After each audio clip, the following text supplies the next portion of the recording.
تو مجھے کم از کم، اور میں جس طرح میں نے کہا کہ میری بہت ایک انٹریکشن ہے ان لوگوں کے ساتھ بھی جو اس وقت بھی شاید کچھ ہیلتھ آف افیئر پہ ہوں اور کچھ رہے، تو مجھے کوئی آپٹیمسٹک نظر نہیں آیا.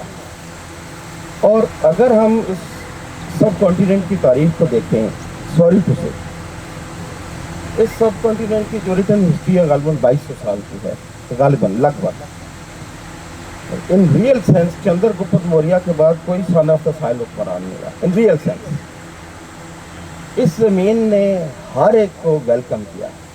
جس کے کندھے پہ بندوق تھی، جس کے ہاتھ میں تلوار تھی. میں ایک انگلش میڈیم کا پڑھا ہوا، وہاں بھی میں نے پڑھا کہ رضیہ سلطانہ کے ایک ہاتھ میں نیزہ ہوتا تھا، تلوار ہوتی تھی. یہ نہیں تھا کہ اور چار ہمتیں پڑی ہوئی، بٹ وہ ہمارے آئی تھے. ٹھیک ہے. تو مجھے یہاں پہ ہمیشہ طاقت کی حکمرانی رہی ہے. اور ابھی وہی بات ہے کہ who will bell the cat. اور خاص طور پہ جو 25 کا ایک ٹیکنیکل سکسیس ہمیں ہوئی ہے 25 میں، اس کے بعد تو ہم بہت ساری ٹرانسفارمیشن ہمارے ان لوگوں کے ذہنوں میں جن کے ذہن جو ہے وہ یعنی ریلیونسی ہے جن کی، ان کے ذہنوں میں یہ ہے کہ جی یہ ویلفیئر اسٹیٹ کوئی چیز نہیں ہوتی. ویلفیئر جب تک کہ آپ کی سیکورٹی کا معاملات وہ جو تھوڑا بہت ایک تھا کہ یہ لوگوں کی، اور بھی سیاستدانوں کی جو بات ہوتی ہے، سیاستدان یہ سارے گملے میں لگے ہوئے بونسائز ہیں، ان کو اپنے طریقے سے کاٹا جاتا ہے، اور جب وہ آؤٹ گرو کرتے ہیں تو کسی نہ کسی طریقے سے ان کو صاف کرو. تو میں تو سیاستدانوں کو دوش نہیں دیتا، کیونکہ ایک گورنمنٹ کے میں بھی بڑا نزدیک رہا، 2002 سے NRG کے ساتھ بھی کام کرتا رہا، باقی بھی. تو میں سیاستدانوں کو دوش اس لیے نہیں دیتا کہ ان بیچاروں کے قد ہی نہیں ہے، اور قد والا کوئی پیدا ہی نہیں کیا گیا. تو میرا جو ذاتی خیال ہے وہ یہ خیال ہے کہ جی یہ سوال کہ جی کیسے چینجز آئیں گی، کیونکہ جس طرح جناب نے فرمایا، آپ پلیز کنکلوڈ کر لیں پلیز. ادارے اپنے آپ کو چینج کرتے ہیں اور وہ ڈسیمنیٹ کرتے ہیں اور وہ پاور کو جو ہے وہ ٹرانسفر کرتے ہیں. اب مسئلہ یہ ہے کہ وہی بات ہے کہ ول ویل دا کیٹ. اگر ایک منٹ کے لیے کوئی ادارہ ایسا نہیں کرنا چاہتا تو آیا آپ سمجھتے ہیں کہ پچھلے 2000 سال دیکھیں نا، ہم جو انسان ہے وہ کیا ہے، وہ ماضی کو سامنے رکھ کے حال میں بیٹھ کے مستقبل کے فیصلے کرتے ہیں. یہی ہماری ٹوٹل عقل ہے. اب ماضی کو سامنے رکھ کے آپ سمجھتے ہیں کہ آج حال میں بیٹھ کے ہم مستقبل میں میسج چینج لا سکتے ہیں. ٹھیک ہے، آپ کی بات سمجھ آ گئی. ٹھیک ہے، سوال تھا یا جواب میں نے کچھ کہنا ہے؟ جی آپ کہیں، آپ بھی کہنا. اچھا، آپ نے دو چیزیں کہی ہیں کہ ایک پالیٹکس اور دوسرا معاشی نظام. ماشاء اللہ ہمارے ملک میں پالیٹکس کو میں نے کسی پالیٹیشین کو بدصورت نہیں دیکھا. اٹے کٹے زبردست قسم کے، نہ ہی انہیں موت آتی ہے. اور میری ڈسکشن ہوئی ہے، خدا کی قسم ڈسکشن ہوئی ہے، انہوں نے کہا جی ان کو پرابلم ہی نہیں ہے، معاش کا پرابلم نہیں. مرے گا وہ بندہ جس کو پرابلم ہے معاش کی، جس نے بچوں کی تعلیم ہے، ماں باپ کا علاج کرانا ہے، مرے گا تو وہ جس نے بجلی کے بل جمع کرانے ہیں. اچھا، آگے آ گئی آپ کی جو تھوڑا بہت پہلے کاروبار چل رہا تھا ہمارے ملک میں، انلکیلی کارٹل بن گئے ہیں. پالیٹیشین پلس ہماری اسٹیبلشمنٹ پلس اچھا چھوٹے چھوٹے جو ٹینڈر آتے تھے، عام لوگ مجھ جیسے لوگ جو ٹینڈر پارٹیسپیشن کرتے تھے، روز نئے قوانین آ رہے ہیں، پیپرا آ گیا، ای پیڈ آ گیا. اچھا ای پیڈ آیا اور اتنی ہی چلاکیاں بڑھ گئی ہیں، اس کی وائلیشن اتنی ٹرکی گیم کر دی گئی ہے. اگر آپ نے 100 بندوں کو آؤٹ کرنا ہے، 100 نمبر آپ نے ایک ایسی چیز کے دے دینے ہیں جو اس میں حالانکہ اس کے نمبر 20 ہونے چاہیے یا 10 ہونے چاہیے، اور اس پوائنٹ تک جانے تک سیکورٹی کا نہیں لکھا ہوتا ہے. لیکن جب وہ پوائنٹ آپ اوپر تک جاتے ہیں تب آپ کو پتہ چلتا ہے یہ سیکورٹی ہے. یعنی کہ پاکستان کا خطرناک ترین دور جا رہا ہے. اور وہ چھوٹے چھوٹے جو کاروبار ہیں ان کے اوپر بھی ان کے جو ہینڈلر ہیں، جو وہ ہیں، جو ان کے چچا ماموں تایا ہیں، جو بھی ہیں، چاہے وہ پولیٹیشنز ہیں، ان کو ایڈجسٹ کیا جا رہا ہے. تو ماشاءاللہ میں دونوں چیزیں ہمارے ملک میں معاشی بھی صورتحال زبردست ہے. آپ کی یہ جو سیمنٹ انڈسٹری ہے، شوگر انڈسٹری ہے، کیونکہ میں پاکستان کا کوئی شہر نہیں ہے جہاں میں نے کاروبار نہیں کیا ہے، اور میں ہر ان بڑوں کو سب کو جانتا ہوں، اور ماشاءاللہ پاکستان بہت تیزی سے اور ترقی کرے گا. تو ہی ڈنٹ لیو ٹو سی کہ اس کتاب کو یا اس کے آتھرس کو نوبیل پرائز ملا. لیکن میری ان کے ساتھ اس پہ بہت زیادہ ڈسکشن ڈبیٹ ہوتی رہتی تھی.